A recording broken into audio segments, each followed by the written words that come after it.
March 31, 1944, over Japanese-controlled Burma. A B-24 bomber explodes midair, throwing 12 American airmen into the sky beneath white parachutes. Below them is an endless jungle. Above them, Japanese Zero fighters circle calmly, shooting men while they fall. This isn't a dogfight. It's an execution. At 15,000 feet, a wounded 23-year-old lieutenant hangs bleeding and freezing, watching his crew die one by one. No rescue. No mercy. Just a single pistol and 8 bullets. In the next few seconds, he will attempt something so impossible that it should never have worked, yet it did. 3 Japanese Zeros wheel silently over the wreckage of Owen Bagot's B-24 Liberator 6 minutes after it tore itself apart in midair. Across 3 miles of open sky, 12 American airmen drift helpless beneath white silk canopies, each one a potential target. The fighters pick them off methodically. This airspace belongs entirely to Japan. Below, the jungles of Burma stretch endlessly, unbroken and indifferent. No rescue teams, no friendly forces, only jagged 200-meter ridges patrolled by Japanese infantry. In the heart of this chaos hangs Owen Bagot, a son of Graham, Texas, who grew up working at his father's dry goods store on Oak Street, now facing a test no civilian could ever imagine. Before the war, Owen Bagot worked at a Magnolia gas station, earning 70 cents an hour, scraping together enough to take flying lessons at Graham Municipal Airport. Just 3 weeks after Pearl Harbor, he enlisted in the Army Air Forces. Training at Ellington Field near Houston, he failed fighter pilot school by the slimmest margin. His eyesight came up 1 line short. Bombers became his assignment instead, though his heart longed to chase Japanese fighters in a P-40 Warhawk. Now, suspended above the Burmese jungle with only a Colt M1911A1 and no aircraft, he faces a situation that offers almost no hope. The 10th Air Force operates from crude airstrips carved out of Indian tea plantations, with supply lines stretching 7,000 miles from the United States, ships to Kolkata, then rail to Assam, and trucks crawling over the Himalayas, if they survive the journey. Burma's skies belong to the Japanese. For fighter groups, nearly 140 aircraft and battle-hardened pilots who hone their skills over China dominate the airspace. Anything that moves becomes a target. That morning, Owen's B-24 carried 10 men, 5 officers, 5 enlisted. Their mission was simple in theory: destroy the railway bridge at Mandalay, a key artery feeding Japanese troops into India. They never made it. 40 miles out, Japanese Zeros appeared from the sun, cannon shells tearing through the bomber's aluminum skin as if it were paper. The number 3 engine erupted in flames, followed by number 2. At 10,000 feet, the pilot gave the bailout order. Owen leapt from the waist gunner position, pulling his ripcord, plunging into the chaos below. Ahead, a lead Zero swooped in on Staff Sergeant Harold Thompson, the tail gunner, dangling some 400 yards to Owen's left. The Zero closes in from behind, closing the distance to barely 100 feet, twin 7.7mm machine guns spitting fire. Tracer rounds tear through Thompson's parachute canopy, shredding the silk. He plummets, spinning uncontrollably, screaming all the way down. At 11,000 feet, the Zero pulls up and banks right, already selecting its next target. Owen checks his own wounds. Shrapnel tore through his left thigh during the bomber's death spiral. Blood seeps through his flight suit, warm and sticky. His right hand grips the parachute risers, while his left moves to the pistol at his hip, leaving it holstered for now. The Zero climbs back to altitude, preparing for another pass. The Mitsubishi A6M0 is a deadly machine. An operational ceiling of 33,000 feet, a top speed of 332 miles per hour, a range of 1,900 miles, with 2 20mm wing cannons and 2 7.7mm nose guns, but almost no armor. The pilot has no armor, neither in the cockpit nor on the plane. The Zero trades defense for extreme maneuverability, turning tighter than any Allied fighter, climbing faster, and staying in combat longer. But it burns easily when hit. A single burst through its fuel tanks is enough to ignite the aircraft. Owen knows this. Every briefing hammered it home. Zeros burn quickly. Aim for the tanks. Aim for the engine. But those lessons assumed he'd be firing from a bomber turret or a fighter's wing guns, not a pistol, while plummeting through open air. At 15,000 feet, the temperature drops to 12 degrees Fahrenheit. Owen's leather flight jacket offers minimal protection. His breath forms ice crystals, his hands stiffen, and every throb of his shrapnel wound makes him dizzy. Below, the jungle stretches like a green carpet, distant and indifferent. A second Zero targets Lieutenant James Miller, the co-pilot, who drifts 800 yards ahead, descending faster after his parachute was damaged during deployment. The fighter approaches head-on, opening fire from 300 yards out. Most rounds miss, but two tear through Miller's chest. His body goes limp in the harness, already dead. The Zero doesn't pause to confirm. It knows. Owen counts the enemy. 3 Zeros, 9 American parachutes still in the air. Now 8. Simple mathematics. Without a miracle, the remaining men are doomed. His M1911 pistol carries 7 rounds in the magazine, 1 in the chamber. Effective range against a human, 50 yards. Against an aircraft, nothing. The Army Air Forces issued the pistol for survival on the ground, signaling rescuers or defending against wild animals, not for aerial combat. Nobody had prepared him for aerial combat like this. Owen makes a decision that defies every instinct to survive. He goes completely limp in his harness, head dropping forward onto his chest, arms dangling, legs motionless. He becomes a convincing corpse. Blood from his shrapnel wound seeps through his flight suit, dark against the white parachute silk. He looks like the others, already dead. The Zero closes to 75 yards. The Japanese pilot checks his guns, finger on the trigger, then hesitates. The American seems lifeless. The parachute shows no movement, no steering, nothing to suggest life. Perhaps another Zero has already done its work.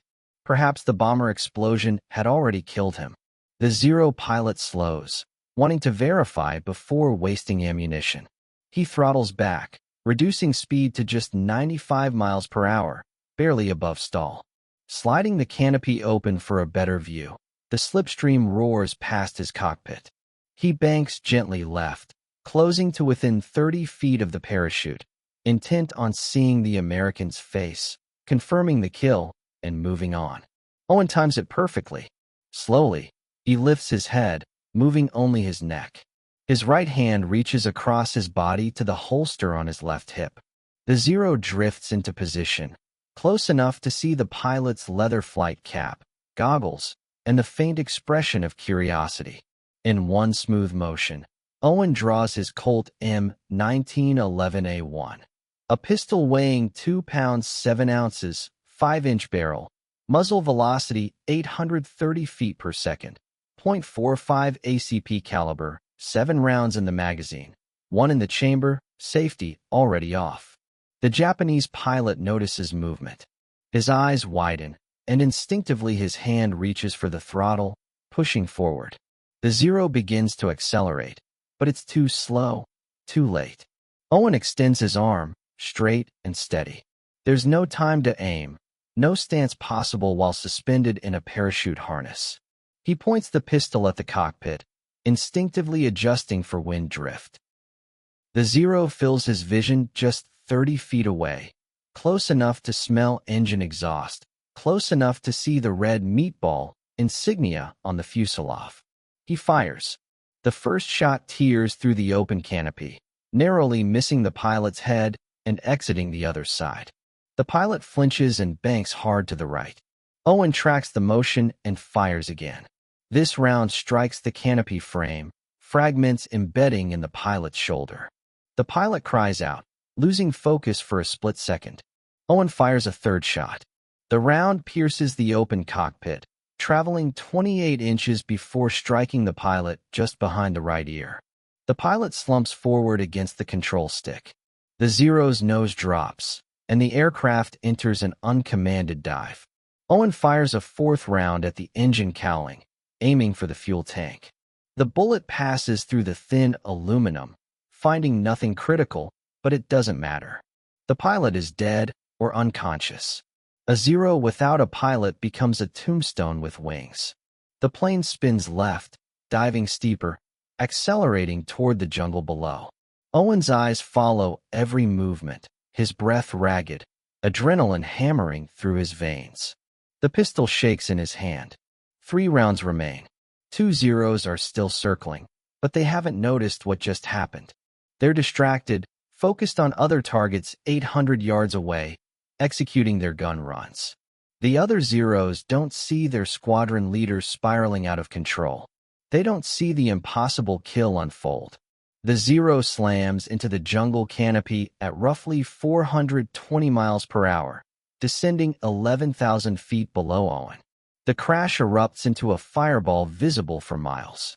Trees explode outward from the impact point, fuel igniting and sending black smoke into the morning sky. Owen holsters his pistol, hand trembling, breath ragged. The cold air sears his lungs. His shrapnel wound pulses with pain. He surveys the scene. 6 American parachutes are still drifting downward, while 2 Zeros continue to circle above. His odds have improved slightly, from certain death to probable survival. Meanwhile, the remaining Zeros finish their attacks on 2 more crewmen. First Lieutenant David Parker, the navigator, takes rounds through both lungs, dying as he chokes on his own blood at 8,000 feet. Technical Sergeant William Hayes, the engineer, takes a bullet through his abdomen, bleeding out as he descends. His body hits the jungle floor 20 minutes later. Of the original crew, only 5 Americans make it to the ground alive. Owen lands in the dense triple canopy jungle, just 3 meters from the bomber's crash site. He releases his parachute harness, collapsing against a teak tree, quickly assessing his injuries. Shrapnel tore through muscle but missed the bone. Painful, but survivable. Using a parachute cord, he fashioned a tight tourniquet and focused solely on staying alive. The Japanese army dominates this territory with elements of the 18th Infantry Division, roughly 12,000 troops patrolling 300 square miles, taking few prisoners and moving aggressively. Owen has no radio, no map, no compass. All he has is his pistol with 3 rounds, a survival knife, a canteen, and 1,200 meters of enemy-controlled land standing between him and safety. Owen evades capture for 5 grueling days. Traveling only at night, he navigates by the stars, avoids villages, drinks from streams, and goes without food. By the 3rd night, malaria fever sets in. On the 4th day, his shrapnel wound becomes infected. On the 5th day, a Japanese patrol discovers him unconscious along a water buffalo trail. He is taken to Rangoon Central Prison, a notorious facility holding 800 Allied prisoners, where 30% die within 6 months. Owen is crammed into a cell with 11 other captured airmen. Dysentery, malnutrition, beatings, and relentless interrogations become his daily reality. The Japanese seek intelligence on bombing tactics, airfield locations, and aircraft capabilities. Owen gives nothing beyond his name, rank, and serial number. The guards break his ribs during one interrogation, withhold food for 6 days during another, and confine him in a tiny 4 by 4 by 3 foot isolation box for 14 days under tropical heat. Owen survives by rationing his sanity, counting seconds, doing mathematics in his head, recalling summers in Texas, ice cream, and everything that made life worth fighting for. Over the following weeks, the remaining crew members arrive at the same prison. The co-pilot and navigator had died. 3 enlisted men perished. 5 made it to Rangoon alive, though 2 succumbed to disease within 3 months. Only 3 would survive until liberation. Meanwhile, the war continued without them, and the Allied advance through Burma pressed on. In May 1945, British forces retook Rangoon. Owen walked out of prison on May 6, weighing just 93 pounds, down from 165. He required 7 weeks of hospitalization, treatment for multiple tropical diseases, reconstructive dental work, and psychological evaluation. During debriefing, he recounted the harrowing details of his parachute descent and the impossible struggle that followed. The Zero attack. The pistol shots. They write it down, file a report, mark it unconfirmed. No witnesses, no wreckage, no verification possible. The claim remains officially unrecognized. Owen returned to the United States in July 1945, arriving at Camp Stoneman in California to process through demobilization. He received his discharge papers and took a train home to Texas, weighing just 120 pounds, walking with a limp from his shrapnel wound, and startled by loud noises. The Army awarded him the Purple Heart for wounds received in action, but no Air Medal, no Distinguished Flying Cross, no recognition for the impossible kill. In Graham, the town held a parade and welcomed him back, asking about his experiences. Owen said very little. What happened in Burma stayed locked behind his teeth. After the war, Owen returned home and took a job at his father's dry goods store, stocking shelves, managing inventory, and trying to build a normal life. He married in 1947, had 3 children, coached Little League Baseball, and served on the Graham School Board. People knew he had flown in the war and spent time as a prisoner, but they did not know the details. He never shared war stories, never attended veterans' reunions, living quietly and deliberately. Confirmation of his incredible feat came in 1982, 38 years later. A researcher studying Japanese military records uncovered patrol reports from March 31, 1944. A Zero from the 64th Sentai never returned from its mission over Burma. The pilot, Lieutenant Shigeshi Kuro, with 11 confirmed victories and considered for promotion, had broken formation during an attack on enemy parachutists, pursued a target at low altitude, and failed to rejoin his squadron. Search parties eventually located the downed Zero, 3 miles from a crashed American bomber. The cockpit showed bullet damage, and the pilot had died from a small-caliber gunshot to the head. Japanese investigators initially concluded he had been hit by ground fire, possibly from Chinese guerrillas, but no Chinese forces operated in that area, and no ground combat occurred within 10 miles of the crash site. The only small-caliber weapons belonged to the downed American aircrew, their service pistols. The researcher contacted the Air Force Historical Research Agency, providing the Japanese documents and requesting correlation with American records. The investigation led to Owen Bagot's after-action report, filed in 1945 and marked unconfirmed.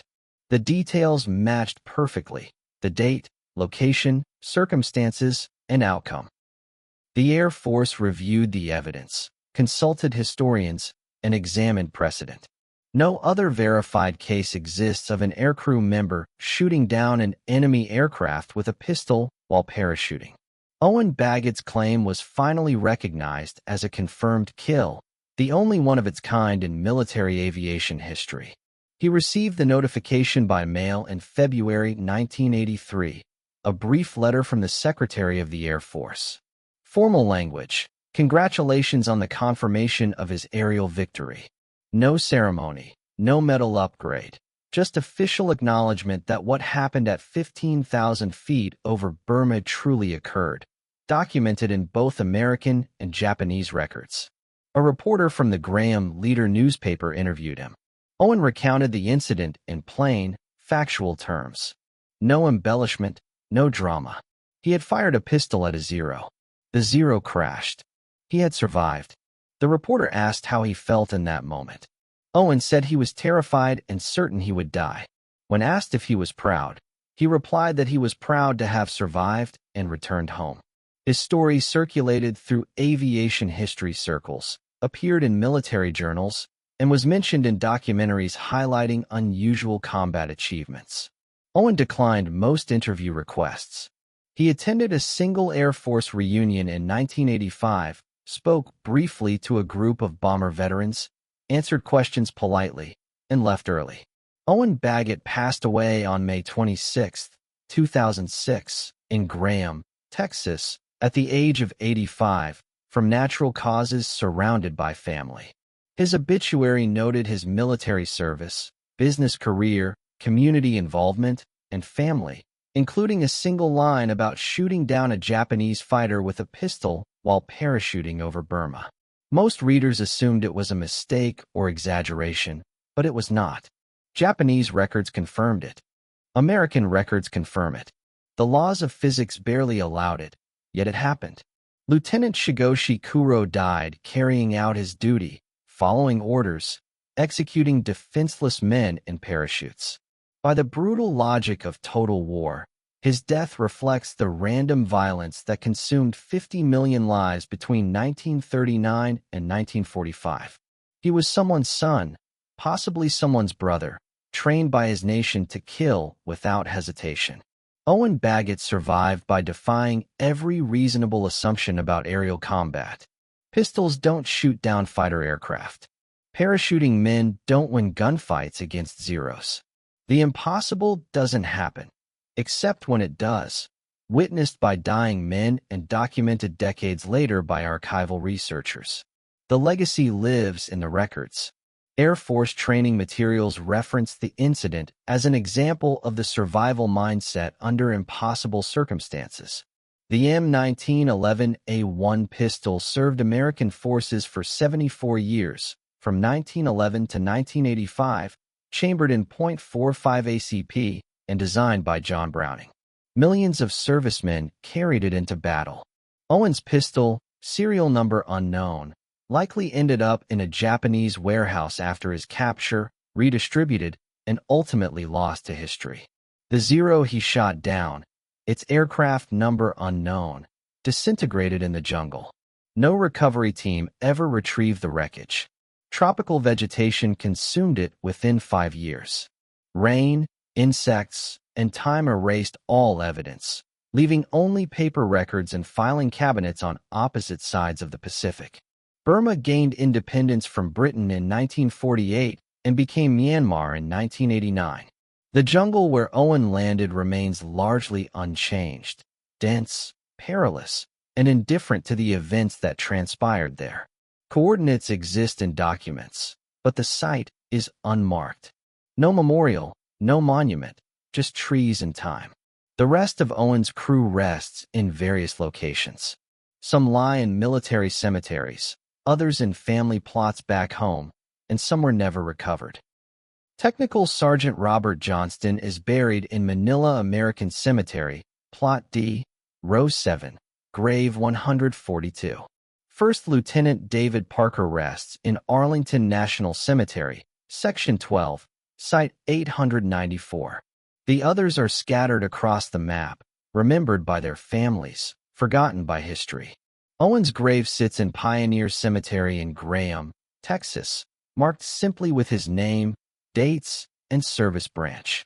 There is no mention of the Zero, no reference to the impossible shot. Visitors pass by unaware of what happened at 15,000 feet on March 31, 1944.